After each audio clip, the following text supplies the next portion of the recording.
이해하면 이해할수록 소름장전. 더운 여름 여러분의 더위를 서늘하게 식혀줄 이야기들을 준비했습니다. 이번 특종 이해하면 등골 서늘한 이야기 19. 이해하면 등골 서늘한 이야기 19, 17일 공개합니다. 유전자 편집, 모모 인간의 탄생. 여러분, 만약에 원하지 않는 유전자는 삭제, 필요한 능력과 성격은 삽입. 이렇게 유전자를 조작, 편집해서 제2의 전현무, 제3의 전현무가 탄생할 수 있다면 어떨 것 같으세요? 아, 너무 싫어요. 난 내가 전현무인데 제2의 전현무가 싫어요. 스케줄 바쁜데 네. 요 방송에는 제3의 전염 보내고 요 방송에는 제2의 전염 보내면 좀 쉽게 아니, 그거는 좋은데 어허. 제2, 제3의 전현무는 좋은데 뭔가 삭제하고 예. 편집한 전현무는 싫어요. 네, 뭔가 좀 단점도 있어야 저죠. 영화에서만 가능할 것 같은 이 유전자 편집. 그렇게 태어난 아이가 실제로 존재한다면 믿으시겠습니까? 2018년 11월 중국 광동성. 선전에 남방과학기술대학의 젊은 과학자 허젠 쿠이가 전 세계를 뒤흔드는 발표를 합니다. 네, 저는 세계 최초로 유전자를 편집해 쌍둥이 자매 루르와 나나 출산 실험에 성공했습니다. 유전자 편집은 배아 단계에서 특정 유전 암호를 삭제하거나 변경하는 기술로요. 허젠 쿠이는 에이즈의 양성 반응을 보인 남성의 2세가 에이즈에 대한 면역력을 갖도록 관련 유전자를 제거했다고 주장했습니다. 그런데 미스터리한 점은요. 이 실험을 대학 측에 보고도 하지 않고 은밀하게 비밀리에 진행했다는 겁니다. 뭐야, 혼자 개인적으로? 야, 이건 뭐 과학 윤리에 좀 어긋나는 것 같은데요. 그렇죠. 네. 아, 그리고 공식적으로 발표하는 거니까 에이즈 관련된 것만 뭐 지웠다라고 얘기하지만 다른 걸 뭘 바꿨을지 모르는 거예요. 모르죠. 그렇지. 그렇죠. 굉장히 찜찜한 상황인 그렇죠. 거예요. 게다가 영국이나 미국 같은 대부분의 국가에서는 연구를 위해 유전자를 편집하는 경우가 있더라도 실험했던 배아는 반드시 폐기해야 하는 것이 원칙이고요. 실험 배아를 출산에 쓰이는 것은 허용하지 않고 있습니다. 심지어 허젠 쿠이는 생명과학과 유전공학계의 주류 과학자도 아니었던 터라 그의 실험은 더욱더 논란이 됐는데요. 완전 전문가도 아니네. 아니 우리가 금지하는 건 다 이유가 있는 거거든요. 음. 근데 이거를 허락도 안 했는데 도전했다고 하는 거는 정말 위험한 거거든요. 일단 가장 위험한 건 만약에 그렇게 해서 애가 태어났어요. 만약에 저게 잘못돼가지고 아이한테 어떤 치명적인 결함이 생기면 누가 책임져요? 그렇지. 누가 무슨 자격으로 한 생명한테 그런 걸 주냔 말이에요. 그렇습니다. 한 과학자의 과욕이 낳은 실험용 인간의 탄생. 기존의 과학적 윤리까지 깨면서 사람을 대상으로 진행된 실험에 정당한 과정을 통했다고 누가 검증할 수 있을까요? 또한 유전자 편집 실험을 통해 태어난 아이들이 향후 겪게 될 알 수 없는 부작용 또한 논란의 핵심인데요. 또 과학계는 부모가 원하는 맞춤 아이를 낳기 위해 유전자를 디자인하는 사례로 악용될 수 있다고 우려를 표현했습니다. 아이고. 편집된 인간을 무턱대고 탄생시켰다는 것 자체가 굉장히 큰 공포거든요. 그러니까. 네. 결국 중국 법원은 허젠 쿠이에게 불법 의료 행위와 연구 규정 위반 혐의로 3년 징역형을 선고했습니다. 영화 속 이야기 같던 인간 설계, 그건 더 이상 미래 이야기가 아닐지도 모릅니다. 그 시대는 조용히 우리 곁에서 이미 시작되고 있습니다. 이해하면 등골 서늘한 이야기 19, 13위 공개합니다. 영국 공중 화장실 모모 주입. 우리가 국내외를 막론하고 공중 화장실에 가면 의심의 여지 없이 당연하게 공중 화장실에 비치된 휴지 편하게 쓰지 않습니까? 하지만 그 당연함 속에 끔찍한 위험이 숨어 있다면요. 당신이 지금 무심코 쥔 그 휴지가 여러분을 위험에 빠뜨릴 수 있습니다. 진정한 공포는 휴지가 없을 때 발생하는 그렇지. 이 휴지가 없을 때가 진짜 공포인데 네. 있는 휴지가 왜 공포입니까? 최근 영국의 한 외신 매체가 경고한 믿기 힘든 이야기입니다. 이 공중 화장실에 비치된 휴지에 수상한 얼룩이나 움푹 펜 자국이 보인다면 사용하지 마십시오. 공중 화장실 내 수상한 휴지를 본다면 절대로 사용하면 안 된다는 겁니다. 어머. 휴지에 난 얼룩이나 자국이 불법 약물, 즉 마약 중독자들이 마약을 주입하는 데 사용한 더러운 주사바늘의 흔적일 수 있다는 겁니다. 아 진짜? 문제는 그 바늘 끝에 묻은 혈액. 이게 얼마나 위험하냐면요. 각종 질병과 바이러스 감염 등 단지 휴지를 사용했을 뿐인데 엄청난 위험에 노출될 수 있는 겁니다. 와. 자, 그런데 단지 떠도는 도시괴담에 불과한 줄 알았지만 실제로 영국에서 누군가 의도적으로 무언가를 주입한 듯한 흔적이 보이는 수상한 휴지를 발견했습니다. 야, 마구마구 꽂혀 있죠. 아, 이건 너무 많이 했다. 피자국 같아.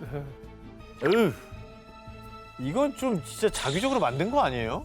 주사바늘로 찌른 거 같지 않아요? 피자국 이렇게, 보이는 거 이렇게 보니까. 한 거지. 그지. 아, 근데 이거는 또 다른 차원의 공포인데요, 보면. 무섭지. 네.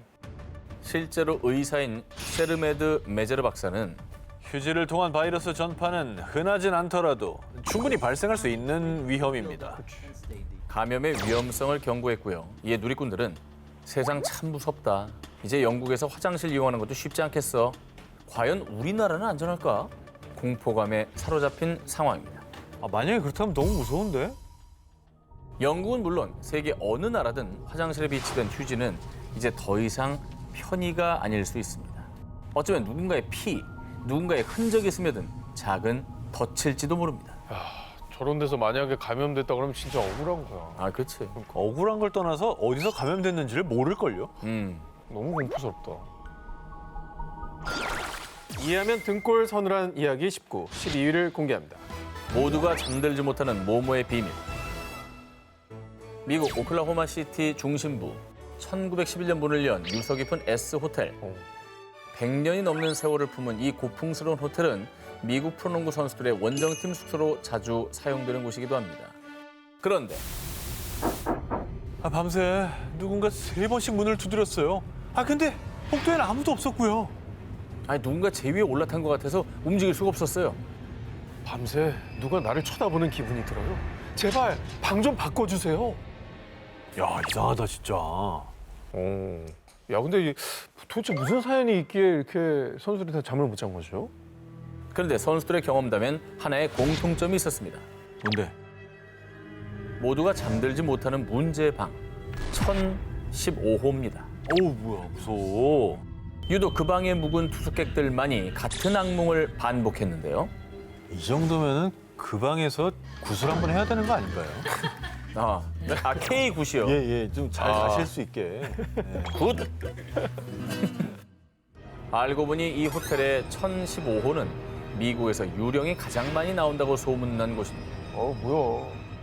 오래된 역사만큼이나 오래 묵혀둔 도시괴담이 숨겨져 있는 곳이었는데요. 자, 그렇다면 과연 1015호, 그 방에는 무슨 비밀이 숨어 있었던 걸까요? 오. 이 호텔 주인이었던 스컬비는 호텔 하녀 에피란 여성과 부적절한 관계를 맺었습니다. 그녀가 임신을 하자 소문날 것을 우려해 10층의 방 하나에 가둔 채 외부와 단절시켰다고 합니다. 아하. 좌절한 그녀는 결국 아이를 품에 안은 채 창밖으로 뛰어내리며 죽었다고 전해지고 있습니다. 한마디로 미국판 하녀 이야기가 이곳에서 실제로 벌어졌을지도 모를 일입니다. 아이고. 야, 근데 진짜 이랬으면 원한이 쌓이긴 쌓였겠네. 쌓이죠. 얼마나 억울한 원혼이 있겠습니까, 저는. 그 알고는 저 방에 못 묵을 것 같은데요. 그렇죠, 못하지. 호텔 측은 오래된 도시 괴담일 뿐이라며 일축했지만요. 이 호텔의 1015호에 묵었던 사람들 중 일부는 문이 저절로 열리거나 닫힌다든지 발자국 소리, 아기 우는 소리 등 하나같이 설명할 수 없는 경험을 보고하고 있습니다. 아, 만약에 그렇다면 너무 무서운데? 이 호텔엔 방에 갇혀 있다가 억울한 죽음을 택한 하녀가 정말 있었던 걸까요? 그 하녀가 갇혀 있었다는 그 방은 1015호실이었을까요? 100년 역사를 간직한 S호텔, 그 안에 감춰둔 어두운 이야기. 혹시 S호텔을 방문하게 된다면 방 번호를 꼭 확인하시기 바랍니다. 이해하면 등골 서늘한 이야기 19, 8일 공개합니다. 중고마켓 괴담의 진실은 안 쓰는 물건을 나눔하기도 하고 나눔받기도 해서 유용한 중고마켓. 자, 그런데 말입니다. 좋은 의도로 시작된 무료 나눔이 범죄의 도구로 사용된다면요. 정말 상상만으로도 오싹해지지 않습니까? 정말 화가 치미네요, 진짜. 근데 어떻게 보면 진짜 아예 생판 모르는 사람 만나는 거잖아요. 그러니까. 그러니까 좀 무서운 일이기도 하죠, 사실은. 그러니까 주의는 필요해, 사실. 네. 근데 사실 저는 이것 때문에 이게 되게 좋은 의미로 이루어지는 많은 일들인데 거기서 허점을 찾는 종류의 범죄는 그렇지. 좀 철퇴를 내렸으면 좋겠어요. 그냥 너무 악의적이야. 악의적이죠. 좋은 마음으로 나간 건데. 한 온라인 커뮤니티에 올라온 중고마켓 도시 괴담입니다. 장난감 무료 나눔합니다. 연락 주세요. 안녕하세요. 무료 나눔 글 보고 연락드려요. 네, 직접 받으러 와주세요. 시간은 저녁이 좋겠어요. 택배함에 넣어둘게요. 남편과 함께 물건을 찾으러 갔더니 잘못된 비밀번호에 물건을 찾을 수가 없었고요. 메시지를 보내봤지만 묵묵부답. 야, 이거 좀 이상한데? 좀 장난친 건가? 그냥 이렇게 이게 그냥 장난이나 실수면 좋겠는데 그냥 허위로 글을 올린 다음에 아무데나 사람 가게 만들고 그냥 골탕 먹인 거. 어. 그 정도 생각되는데요. 저기서 보면서 킬킬거리고. 메시지를 보낸 때로부터 2시간이 지나자 마치 또 다른 방향으로 유도를 하듯 에헤? 다른 택배함을 알려준 B씨. 뭐야? 늦은 시간이었기에 또다시 남편과 함께 장난감을 찾으러 간 A씨. 그런데 택배함을 열었더니 텅. 이번에도 역시 아무것도 들어있지 않았습니다. 와, 뭐냐? 대체 이게 어떻게 된 일일까요? 택배함이 비어 있어요. 착각했습니다. 4번이 아니라 3번이요? 해당 아파트에는 CCTV도 없고 택배함 근처는 어두컴컴 그 자체. B씨는 A씨의 동선을 지켜보고 있는 듯 자꾸 허탕을 치게 만들었습니다. 야, 이 정도면 그냥 거래 끊고 집에 가지. 불안한데? 그러게 말이에요. 자꾸 약간 여기저기로 유도하는 그런 게 약간 기분이 나빠져요. 그렇죠. 뭐지 이거? 제가 원피스 나눔을 한 적이 있는데 나눔 목록을 확인한 뒤 저를 고른 것 같아요. 또 장난감 무료 나눔 글이 얼마 뒤 삭제됐고요. 대체 왜 B씨는 A씨를 몇 번이나 헛걸음하게 만들었으며 돌연 갑자기 무료 나눔 글은 왜 삭제한 걸까요? 그리고 비대면 거래에서 굳이 저녁 시간을 지정해서 방문을 유도한 것도 뭔가 의심스럽지 않습니까? 그런 생각이 듭니다, 지금은. 남편이랑 있으니까 자꾸 왔다 갔다 시킨 거예요.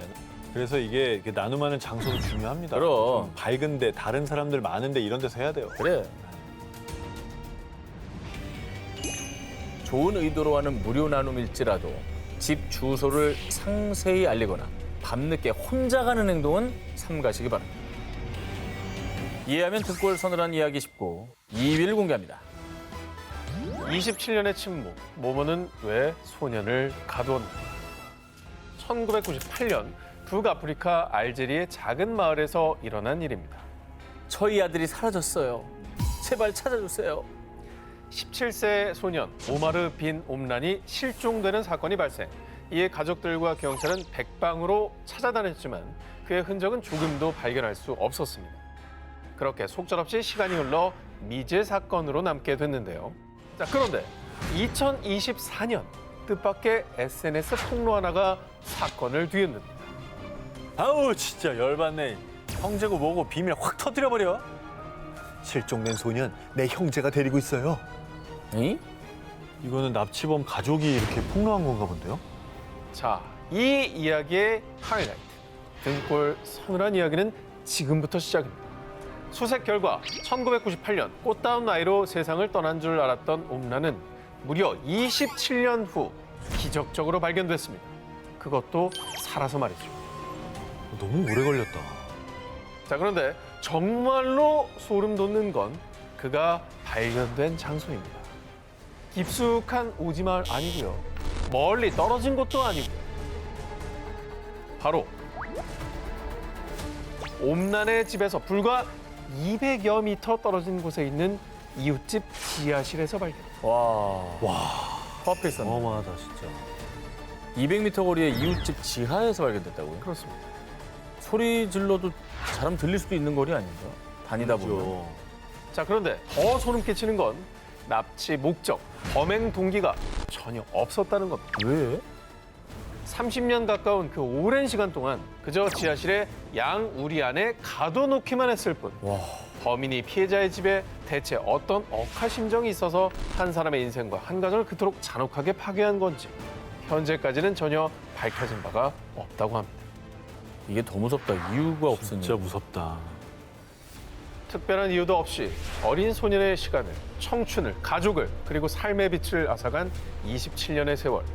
그는 살아 돌아왔지만 그가 잃은 모든 시간을 되돌릴 순 없을 겁니다.